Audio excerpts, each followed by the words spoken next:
Hello guys, welcome back to my channel. ഇന്ന് എല്ലാവർക്കും ഉപകാരപ്പെടുന്ന ഒരു വീഡിയോ ആയിട്ടാണ് കേട്ടോ ഞാൻ വന്നിട്ടുള്ളത്. തയ്യൽ മെഷീൻ കയ്യിലുള്ളവർ എന്തായാലും ഇതൊന്ന് തയ്ച്ച് നോക്കണം. മാസം ഒരു 500 രൂപയെങ്കിലും സേവ് ചെയ്യാനായിട്ട് നമുക്ക് പറ്റും. കട്ട് പീസ് ഫാബ്രിക്കിൽ നിന്നാണ് ഞാനിത് ചെയ്തെടുത്തിട്ടുള്ളത്. ആദ്യം ഫാബ്രിക് 4 ഫോൾഡായിട്ട് മടക്കി വെക്കണം. അതിൻ്റെ ക്ലോസ്ഡ് സൈഡിൽ നിന്നും ഒരു 3 ഇഞ്ച് മാർക്ക് ചെയ്തെടുക്കുക. ഇനി 1 ഇഞ്ച് ലെങ്ത്തും മാർക്ക് ചെയ്തെടുക്കണം. ടോട്ടൽ ലെങ്ത്ത് വരുന്നത് 10 ഇഞ്ചസ് ആണ്. അതും നമുക്ക് മാർക്ക് ചെയ്യാം.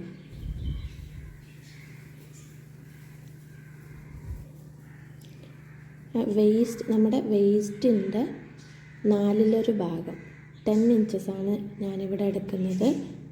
അതും നമുക്കിവിടെ മാർക്ക് ചെയ്യാം. വേസ്റ്റിൻ്റെ 4/1 ഭാഗമാണ് മാർക്ക് ചെയ്യേണ്ടത്. നമ്മൾ 4 ഫോൾഡായിട്ട് ആണ് ഫാബ്രിക് മടക്കി വെച്ചിട്ടുള്ളത്. ഇനി താഴത്തേക്കും അതേപോലെ തന്നെ 10 ഇഞ്ചസ് മാർക്ക് ചെയ്ത് കൊടുക്കണം. അത് 3 ഇഞ്ചസാണ്. ഇനി നമ്മൾ 10 ഇഞ്ച് മാർക്ക് ചെയ്ത പോയിന്റിൽ നിന്ന് ഒരു 2 ഇഞ്ചസ് മുകളിലേക്ക് മാർക്ക് ചെയ്ത് കൊടുക്കുക. ഇനി ആ ഒരു 2 ഇഞ്ചസും 1 ഇഞ്ചസും ജോയിൻ ചെയ്ത് ഒരു കർവ്ഡ് ലൈന് വരച്ചു കൊടുക്കുക. നമുക്ക് നോർമലി കൈ കൊണ്ട് വരച്ചെടുത്താലും മതി. ഞാനിവിടെ ആം ഹോൾ കർവാണ് ഉപയോഗിച്ച് വരച്ചിട്ടുള്ളത്. ഇനി നമ്മൾ നേരത്തെ മാർക്ക് ചെയ്ത 1 ഇഞ്ചിൽ നിന്ന് മുകളിലേക്ക് ഒരു 1/2 ഇഞ്ച് മാർക്ക് ചെയ്തെടുക്കുക. ഇനി ആ പോയിന്റിൽ നിന്ന് സെയിം ഒരു കർവ് നേരത്തെ മാർക്ക് ചെയ്ത പോയിന്റിലേക്ക് തന്നെ വരച്ചു കൊടുക്കണം. നമ്മുടെ ഫ്രണ്ട് പീസാണ് നമ്മൾ കുറച്ച് കയറ്റി വരച്ചിട്ടുള്ളത്. ബാക്ക് പീസാണ് ഇറക്കി വരച്ചിട്ടുള്ളത്. ഇനി നമുക്കിത് കട്ട് ചെയ്തിട്ടെടുക്കാം. കട്ട് ചെയ്തെടുക്കുമ്പോൾ നമ്മൾ ബാക്ക് പീസിൽ കൂടി, അതായത് നമ്മൾ ആദ്യം മാർക്ക് ചെയ്ത കർവ്ഡ് ലൈനിൽ കൂടി വേണം നമ്മൾ കട്ട് ചെയ്തെടുക്കാനായിട്ട്. നമ്മളിവിടെ അത് കട്ട് ചെയ്തെടുത്തിട്ടുണ്ട്. അതിൻ്റെ ഷേപ്പ് ഇങ്ങനെയാണ് വരുന്നത്. ഇനി നമുക്കത് നേരെ മടക്കിയെടുത്തിട്ട് ഫ്രണ്ടിലുള്ള കർവ് കട്ട് ചെയ്തെടുക്കണം. ഇനി നമുക്കത് സ്റ്റിച്ച് ചെയ്തിട്ടെടുക്കാം.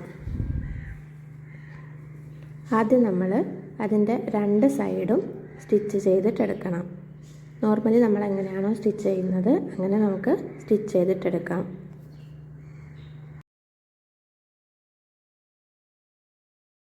നമ്മൾ 2 വശവും അങ്ങനെ സ്റ്റിച്ച് ചെയ്തെടുത്തിട്ടുണ്ട്. ഇനി നമ്മൾ ഫ്രഞ്ച് സീം യൂസ് ചെയ്തിട്ട് അതൊന്നും കൂടെ സെക്യൂർഡ് ആക്കാൻ വേണ്ടിയിട്ട് നമ്മളത് സ്റ്റിച്ച് ചെയ്തെടുക്കുന്നുണ്ട്.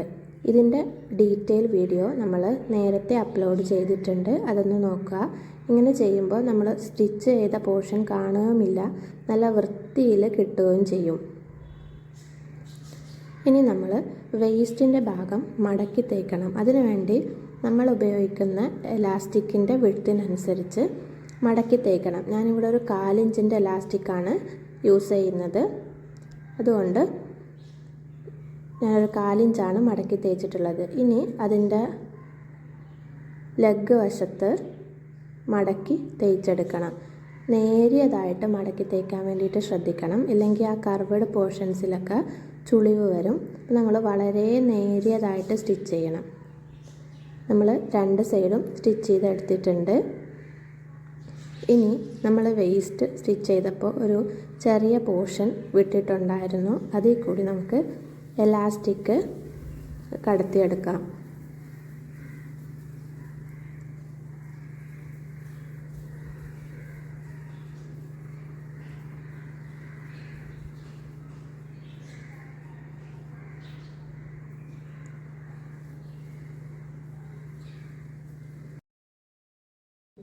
ഫിക്സ് ചെയ്തെടുത്തിട്ടുണ്ട്. ഇനി നമ്മൾ 2 പീസ് 11 ഇഞ്ചസ് ലെങ്ത്തുള്ള 2 എലാസ്റ്റിക് പീസസ് എടുത്തിട്ടുണ്ട്.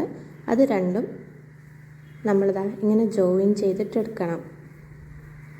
ഇങ്ങനെ ജോയിൻ ചെയ്തെടുത്തിട്ട് നമ്മുടെ കാലിൻ്റെ അവിടെ അതൊന്ന് സ്റ്റിച്ച് ചെയ്തിട്ട് എടുക്കുക. ആ നമ്മൾ മടക്കി തേച്ച പോയിന്റിൽ നിന്ന് നേരെ താഴെ വെച്ചിട്ട് അത് നല്ലവണ്ണം വലിച്ച് സ്റ്റിച്ച് ചെയ്തിട്ടെടുക്കണം.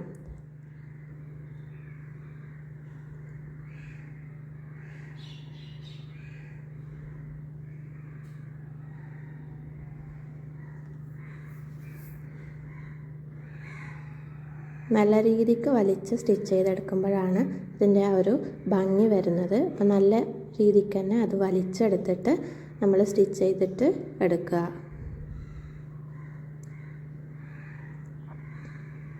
രണ്ട് വശത്തും നമ്മളങ്ങനെ ചെയ്തെടുത്തിട്ടുണ്ട്.